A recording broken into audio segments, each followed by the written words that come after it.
Hi, and welcome to Malachi's Message Toxic Mold Sex Podcast. I'm Elizabeth Kripe, Executive Director and co-founder of Malachi's Message. Co-hosting today is Olivia Farbaugh, and we have such a unique privilege today. In the past, you've heard us talk a lot about parent advocates and a parent's journey, and we've heard bits and pieces of parents fighting for their children who are older, who are 10, 11, 12, even teenagers. And today we have such a cool deal going. Megan Olson is with us today, and she has just the most beautiful little girl. And you'll see this throughout the interview. And I say that because her mom's soul is such a beautiful soul. And the way that she talks about her daughter and has fought for her daughter and has believed for her daughter is something that needs to be shared. Megan, thank you so much for being willing to come on and share Sophie's and your journey with us. Thank you so much for having me. I'm very excited. So would you mind just kind of introducing, you've talked a little bit to me about it and Olivia in just conversations before this interview, but would you mind sharing with all of our listeners, just introduce us to Sophie and tell us a little bit about Sophie. Yeah, so Sophie is mine and my husband's second daughter. She is turning 2 in April. Praise the Lord. And she has had such a wild life these first 2 years. When I was pregnant, I had, I guess, a mom instinct that this pregnancy was just really different. Things felt very off. We had some missed scans, and it just felt very weird. And then once Sophie was born, she had immediate breathing issues. She had bluing spells. She was having trouble eating. It was just one thing after another. It was like a domino effect of challenges. And when we were in the hospital, the doctors played the worried mom card a lot. And she's a new baby. She has circulation issues still. Like maybe it was amniotic fluid that got in her lungs, and so that's why she's having breathing issues. So that's why I think it's important to say that she is our second daughter, because it's not like the first mom jitters. I'm very familiar with having a newborn and what comes along with it. So we went home and life was pretty chaotic, I guess I would say. She was very jaundiced. The bluing spells continued and worsened. They got much more severe as time went on. And there was just so many different things that went into it. We would bring her to the emergency room because she would stop breathing, and they would check her oxygen and ship us off on our way. She wasn't eating, she was losing weight, and they said she probably had a tongue tie that they would check her for. And there was a sense of real defeat there, because when you're putting your child's life in the trust in the hands of a doctor, you're hoping for some maybe redirection or validation that you're not crazy. And unfortunately, in our case, I think we got the exact opposite. We felt very pushed to the side and kind of like we were crazy, like we were giving her these symptoms. We brought her in a few different times for extremely high fevers too. She was 2 weeks old and she had like 103.7 fever. So we brought her in, and they told us that they believed she had meningitis. That was, her symptoms were looking to be that. And my husband and I were fairly confident that that's not what it was. She wasn't displaying any signs of what those symptoms were. They kind of forced our hand. I shouldn't say forced our hand because we do have free will, but we were pressured into doing a spinal tap, which we did not want to do. They couldn't find anything. And that was the first step in them treating her for the next 6 months with antibiotics. Every time, it was almost like they put it on her record, like, treat her with an antibiotic. Like, it'll appease the mom, she'll be good. So she was treated for urinary tract infections, ear infections, respiratory infections. They said that she always had croup. So I could go on for hours about the mistreatment on Sophie's behalf. But we finally, after our last admission into the hospital, they sent us to I believe it was an ENT, where the doctor said she had laryngomalacia, and that was the key issue with her breathing issues. So 2 days before Christmas, Sophie was 9 months. We got her the surgery. They had the surgery for her laryngomalacia. And one of our really big requests was to not treat her with any harsh pain meds unless it was absolutely necessary. And we were notified. When we got Sophie back into the room, they notified us that they treated her with 2 doses of fentanyl because she was in so much pain. And I think that that was a really big turning point. And looking back, I know why now. Her body couldn't get that out. But I think that was a big turning point and when things started getting really bad for Sophie, because on top of 9 months of antibiotics, she now had, real hard drugs in her body that is just sitting in there and boiling and festering. So we did probably 5 pediatric switches. We went from Alina to Fairview, all types of different hospitals. And then we tried our hand in functional medicine for the first time. We had really limited out our options. We had nowhere left to turn medically. So we drove about 2 hours away and took her to a functional doctor. And they had suggested taking dairy and gluten out of her diet to see if maybe she had an intolerance. And we didn't see any improvement. At this point, Sophie's breathing pauses got to the point where she would go up to like 45 seconds where she could not get air. So she would pop blood vessels, she would swell. There were times where she would have an episode and she couldn't open her eyes for about a day because she like pushed so hard or fought so hard to get that air out that it just damaged her, whatever's inside your face when you're holding your breath for that long or not breathing for that long. So my husband and I, we were kind of at a loss. Like, we cannot stop. We can't just let her go on like this, but we don't know where else to go. And I would say that a really important part of who I am is that when Sophie was born, I did find the Lord, and I gave all of my fears to him. So whenever something like this came up, I prayed. And for months, I had prayed for a doctor to literally drop out of the sky into my lap. Just find me so that I can bring her to you and you can help us. And God has been so good to our family. And he did just that. He brought people that don't know each other, that barely know us, and he brought us to our current doctor.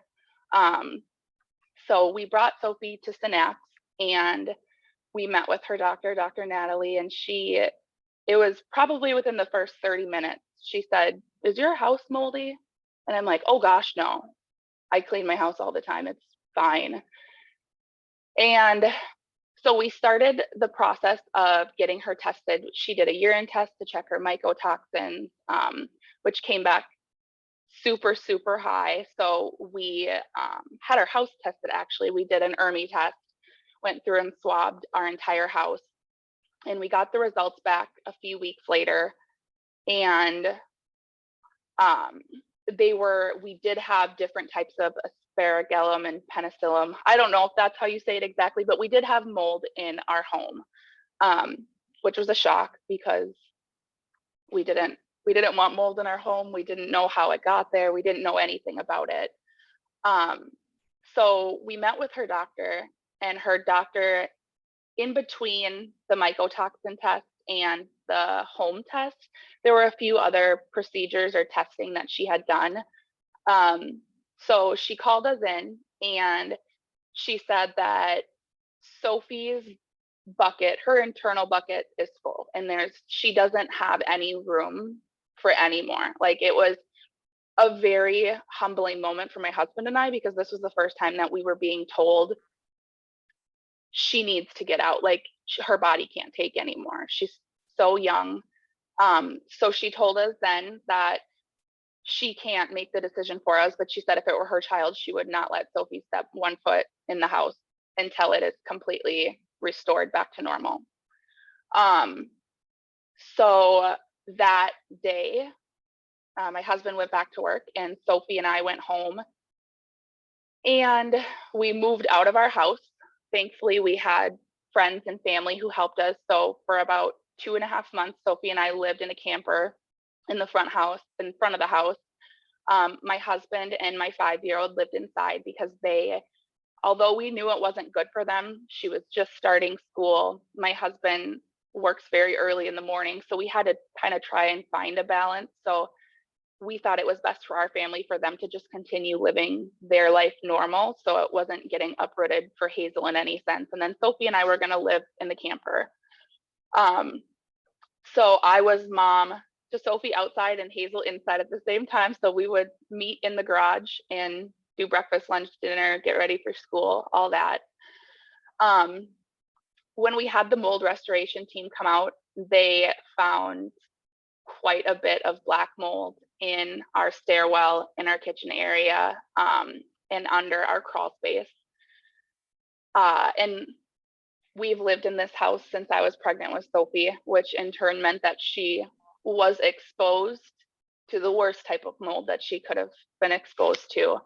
And then a few weeks later, we did the HLA-DR, I believe that's what it's called. And we found out that Sophie has 2 multisusceptible halotypes. So her sticks in her bucket, she drew the 2 shortest ones. So she actually has both of the dreaded genes. So it made it even worse for her, not just living in it and breathing in it and playing in it, but when she was in those key developmental phases of her life, when she was in utero, that was what I was giving her. That was unintentionally, but that is what she was living in for 9 months in my womb. So she had a lot of odds stacked against her in that sense. Her body doesn't detox anything. Her kidneys, she's had issues with her kidneys and her liver also. So trying to get the detoxing phase in order has been very challenging for us. I will say it that we were lucky enough to receive a wonderful gift from an organization where they came in. Our house is torn to pieces. We don't have a kitchen.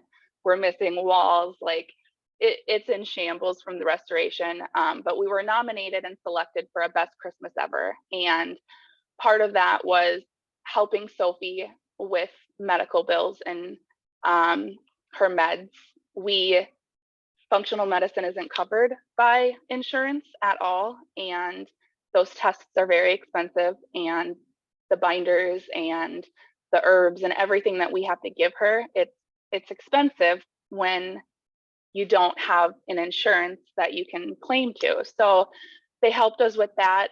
They got us a whole home system for clean ventilated air. So we have a dehumidifier, we have a UV light system that will kill mold on hand, and then we have an ozone in our house so that at least in our house she is safe. She can live in here and know that she's safe here.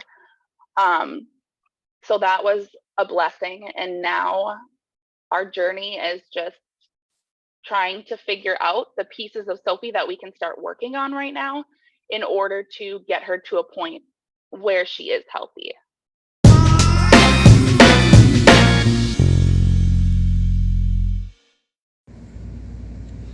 We'd like to take a minute and thank one of Malachi's Message Tier 2 sponsors, Kurt Carpenter Law.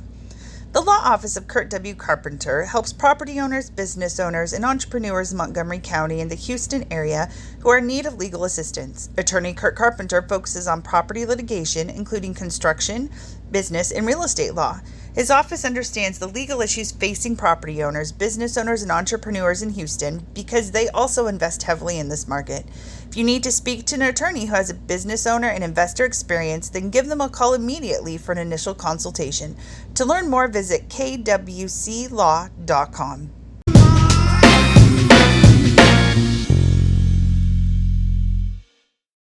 And I'm sorry that there was so much possibly rambling, but it is kind of challenging to tell it in a sequence of events because everything is just one big ball of commotion. So hopefully that was it. Hopefully that gave just a little insight on her life so far and what it was like for her. I don't think that was rambling at all. I think that was beautiful. Like you said, there's so many ins and outs of her story and your story as her mom. And that's what there's just so many things that came to mind that I would love to ask you and get your perspective to help other people like going through this. And emotionally, I think, in my story, I still remember, the time when my husband and I found out we can't go into our home. And I can't imagine how that was for you and your husband when you guys found that out, having your child going through all of this. And how was that for you guys? Was there, you said that you found the Lord in that time.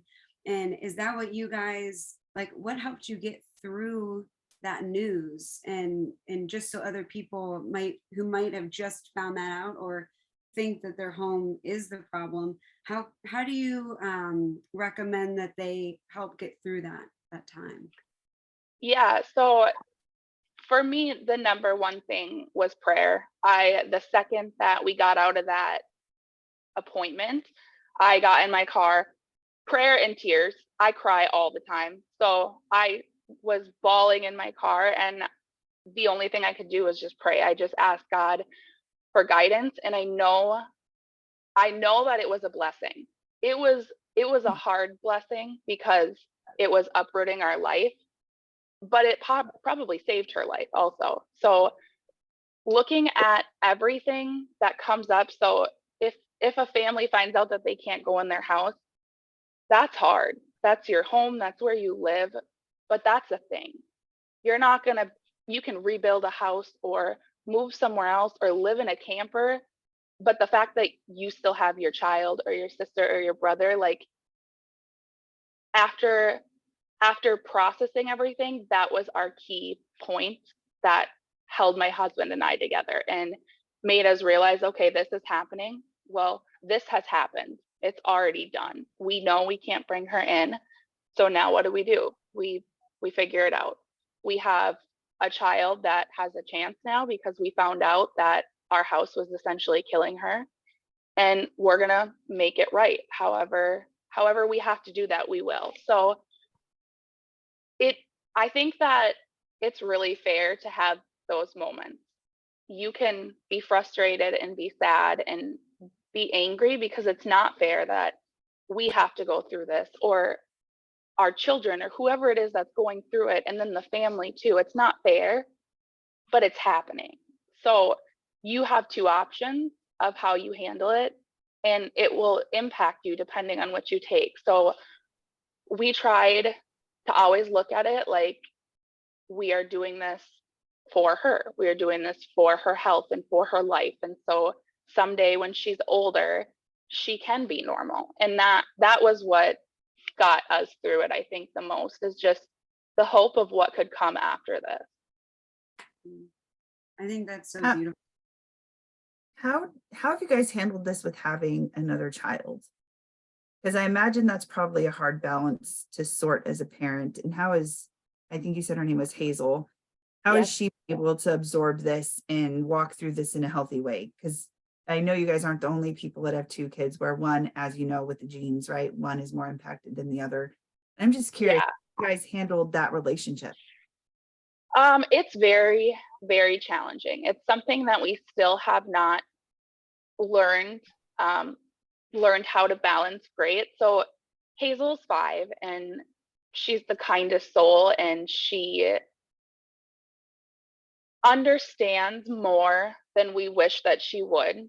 But I think it's a blessing and a curse because she understands that her sister is sick, and she understands that mom and dad have to be with Sophie and helping Sophie more than the normal parents do for a normal 2-year-old.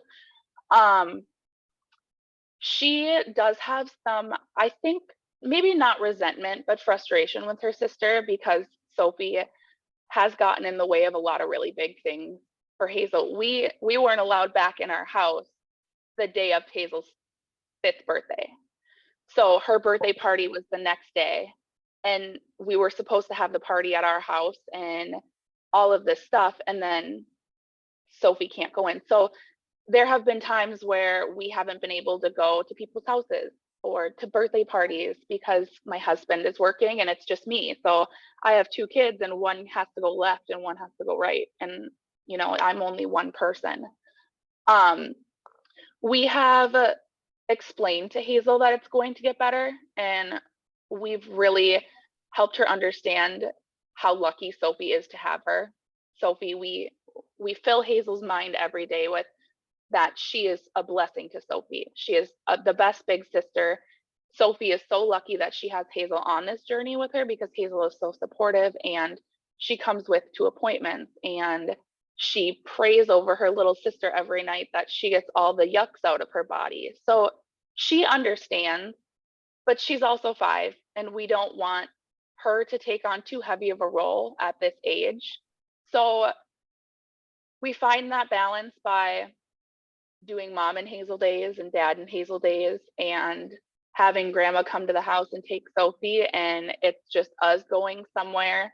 So we make it work, but I think that is very challenging, especially when they're younger, because for 3 years she had mom and dad at, you know, at her disposal whenever, and now it's just not that easy anymore. So we try to find a balance. We praise her for all of the wonderful things she does for her sister, and we maybe give her a little extra slack when she is not the nicest to her sister, because if I were Hazel, I would also probably want to throw a toy at Sophie sometimes. But you know, we give her a little more slack. She's 5, she's still a kid. Like, we let them do sisterly things, but we also have to reel her in sometimes and help her understand that Sophie's not like every other kid. Mhm. Yeah, I think So that is, I liked what you said too about how you met in the garage and you still had that stability, and making sure that she still had her mornings with you and you guys could eat breakfast together. I think yeah. for all the challenges, your whole family, it's awesome to hear how you're making it work and you're coming together and you're moving forward, and you can just see your faith radiating through you and through your story. And I know that it's going to move so many people who are also going through this. Thank you. So I do want to ask, how has this impacted your relationships? So with friends, family, it sounds like you and your husband have kind of found a solid ground together to be able to move forward, which is, I wish I could say it wasn't rare, but honestly, we're learning more and more that is fairly rare, which is incredible. So yes, my husband and I, this is probably the strongest and best our marriage has ever been. We are also rare in a sense where the foundation of our marriage has been solely based off of hardships. My husband's in the military, so he deploys, and he missed the birth of Hazel. So we are very well versed in crappy situations, but we've learned to grow from them. And this was just another one that, you know, the challenges were horrible, but we knew we had to rise together. Otherwise, we would crumble, and it wouldn't be good for anyone. So thankfully, my husband and I were a very unified team in that sense. I think the biggest impact that it's had on relationships, and not necessarily relationships, but I think the biggest impact with family has been the change. You know, my girls would go to grandma and grandpa's house all the time, sleepovers and play dates, and go with their cousins to their other grandparents' house, and we would travel, and now we can't. We have found 2 homes that Sophie does not respond to in our circle, and those are the 2 homes that we're lucky enough to be able to go to. And thankfully, both of those families love us very dearly, and they're not sick of us because we go over there quite a bit now that it's a safe spot for her. But I think it impacts the family dynamic just in a sense where, you know, it's not as easy as just coming over for supper anymore. Like, we have to really think about her and her health. So it's either us splitting up and mom and Sophie, or dad and Sophie staying home and Hazel and the other parent going, or not going at all. We find ourselves, we really try not to live in fear with Sophie, but we find ourselves sometimes still doing it. So when people invite us over, we are very fond of making excuses for why we can't make it, just out of fear of bringing her and having it be a bad environment for her, and having an uncomfortable situation where we have to explain why we have to leave. No one wants to say, like, this home isn't necessarily safe for Sophie, because no one wants to hear that their home could have something wrong with it. So I think we shield ourselves in that sense, which in turn isolates us a little bit from what our life used to be. And we are younger. We have a lot of younger friends who aren't as far along in their journey of life as, some of the other people that we associate with. And I think those friendships and relationships have somewhat strained because we can't just drop everything now and go out to dinner and have a couple beers, or go over and barbecue and have a bonfire. So I think there has been some strain, but I really hope that as people learn more about Sophie and this invisible disease that she has to live with, I hope they understand that it's not us. We still love you. We still want to be your friend. Like, we want to be with you. We just have to do it differently now. So it has been difficult in that sense because we've retracted a lot of our life. And now we do stay home quite a bit, but our family is understanding, and they get it. It doesn't make it any easier for why we can't come, or how holidays have to be split, or anything like that. But I do think that they understand, which we're very thankful for. Yeah, that's awesome. I'm glad that you are able to be open, and you know that about yourself, and not living in fear, and finding that balance, because I think that is really hard. And especially when it's your child and it's not you, like, oh, you walk into the building, now I know I can't, but it's like you have to be able to hear her and see her. I mean, that's a whole nother aspect. And I think it's awesome that you recognize the balance of living in fear and living. And so that's such a hard balance. Yeah. And what would you say to other people going through this? Like we were talking about before we jumped on, about having how much courage it is for you to be doing this. And it truly is a very brave thing, especially because it is an invisible thing. And so what would you say to other parents and other people going through it about sharing their story and being an advocate? And how did you get to this place of feeling comfortable with sharing your story?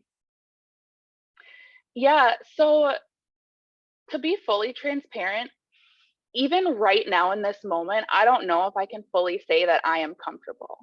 Because I don't think in my heart I am, because I know that there are people that think this is crazy and bring that baby to a doctor and get her on meds. And it's hard because we wake up every morning and our number one goal is to take care of our children. And right now in this moment, we are doing exactly what we think is best for her and her health.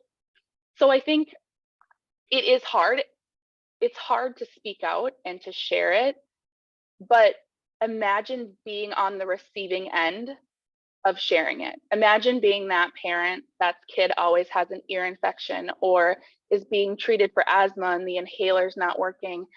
And you see this, and this is their light bulb. Like, it takes one connection to think maybe this is something different. So I've been going through this with my family for 2 years, and I've gone to all of the appointments and listened to every video and read every book. And even today, I can't say that I confidently am comfortable doing it, but it's right. Because if I can help one other Sophie in this world just by saying what she's gone through, or if I can reach one parent that maybe is teetering that edge of what do I do, where do I go, it's worth it. Even if I'm uncomfortable, even if my hands are still shaking and we're 35 minutes in, it's going to be worth it for someone because they'll have a chance at a normal life with their children. Mm. So share, even if you get backlash, even if the doctors tell you that you're crazy, don't stop, because the only thing that matters is the person that you're fighting for. And if you don't do it, there might not be anybody else that will. That's so beautiful. And I love how you said earlier, I like to think like God's the ultimate connector, and he's got everybody that you need in his like phone book. And he's just waiting for us to like, hey, do you think you could call somebody? Yeah. Yeah.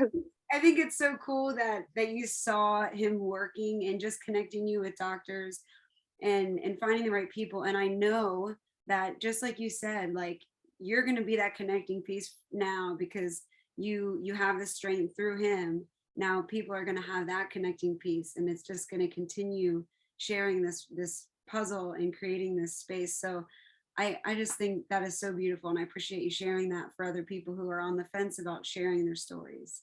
Yeah. I do want to ask one question before we leave. It's just kind of sat with me throughout this whole interview.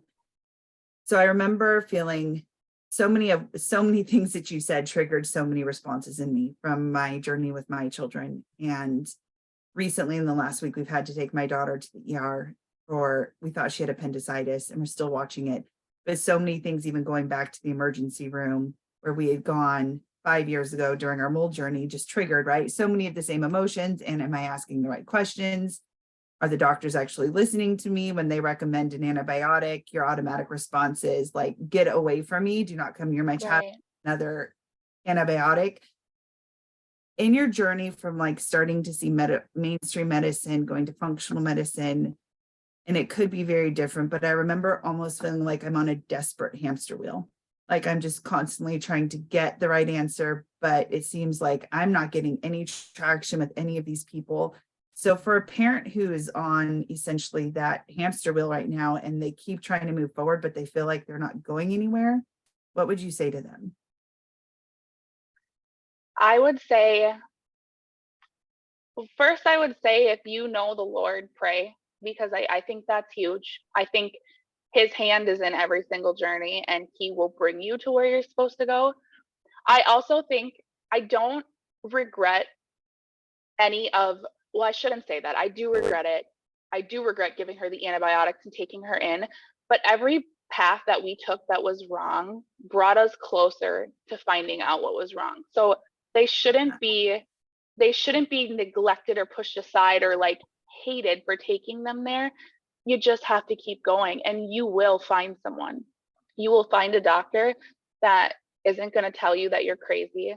They're not going to tell you that you're a worried mom. They're going to hear you, and they're going to take that next step to helping you find something. And even when you find that right doctor, it's just a whole new world of things that are opened up. Some of them are good, some of them are bad. Like it doesn't make everything go away. You just have a team that's fighting for you instead of against you. So if you've gone to the hospital and pediatricians and it's not working, try functional medicine. Go to a chiropractor even, and just see if there's something that someone can give you that's different from what you have. Because for us, we had to come to the realization that it just wasn't working. We can go to a different hospital 87 times and they're going to tell you the same thing. And that's just the path that they're on. They learn certain things in school, and thinking that far outside the box isn't always a normal thing. And so we had to seek somebody that did. We needed the people that would do crazy P tests. And I can't tell you how many times I've had stool sitting in my fridge, which is bizarre. No normal doctor has you doing that, but you find the one doctor that gives you a chance and you do it and it works. So keep looking, step out of your comfort zone and try a different type of doctor. Reach out, read books. I have so many books on mold, and even the first chapter, it'll tell you symptoms. And if you can check those off, like, bring it up to a doctor, even if it's a normal doctor, bring it up and say, here's a book. It says that I could have this. Can you do something? Can you check it? Because I have all these symptoms.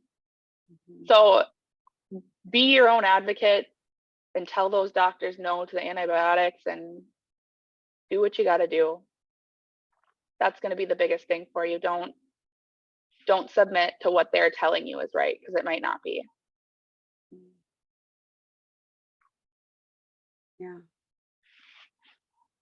Man, I feel like I could just ask a million more questions, but I'm not going to. So many. No, I love that. I love that, because I feel like so many times parents, you get so worn down and you're just like, I just want to stop. And then even when you, like you said, when you get the answer, it's a sense of relief, but then a sense of, oh man, we're on a whole nother journey now and you can't stop. And you still have to find the persistence and the discipline to keep going. So it's stamina. That was cool. That was beautiful, Megan. Yeah. Thank you. There were so many moments. I'm like, I wrote down some of your quotes, because I'm like, this could not have been said any better. I'm like, this is what people need to hear. I'm just so blown away. And I think it's also very helpful. And I'm so grateful and appreciative that you were so open and shared this, that like you're sitting in a place of uncomfortability, but yet you're speaking such wisdom and such hope and help into the world. And I can't thank you enough for all that you did right in this moment and all that you said and being so open. Well, thank you. Thank you guys for having me and for listening and for not having any judgment, for this being the first time that I've shared everything with Sophie. It was a very good experience for me. I'm hoping that this gives me the courage that I need to speak out again, even if I don't get the same response, because I know that there are so many people that need to hear it. So truly thank you guys for giving me this platform and allowing me to share. Well, if there are parents listening or grandparents, right, or whoever is listening, they want to contact you or know more about your story, where can they do that? I guess I don't know how it works. Facebook.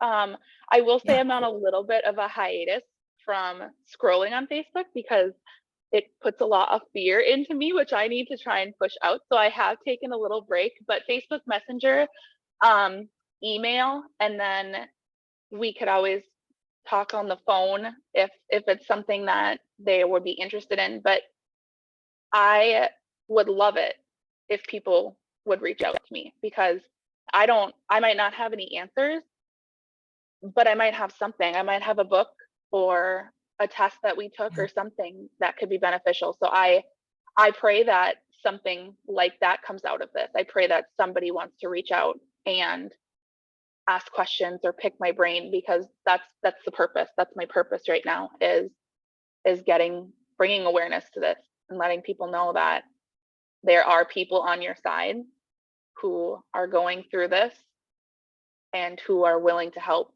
at whatever cost.